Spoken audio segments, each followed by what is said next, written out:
and welcome to the safeMedicate video tutorial. In this tutorial, we'll take a look at the updated Administrator's Feedback Centre. Okay, so starting from the home page of the admin portal, start by selecting the Feedback Centre off the main menu. Our next decision is to search for an assessment taken by a particular user group or to search for an assessment taken on a specific date. Let's use the first option. You now need to enter the relevant information. So for this example, I'm going to search for 2017, Cohort B, and the group is Demo Users Child. Now, choose the assessment you wish to review. So for this example, I'm looking for the Essential Skills ADA assessment.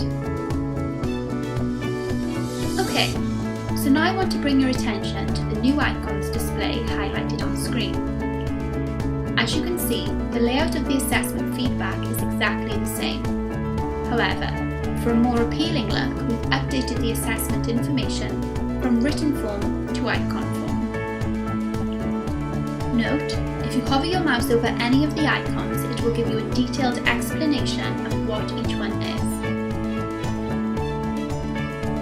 So that's it for now, and thanks for taking the time to watch this tutorial. If you do have any queries about this recent update, then please get in touch with a member of the team.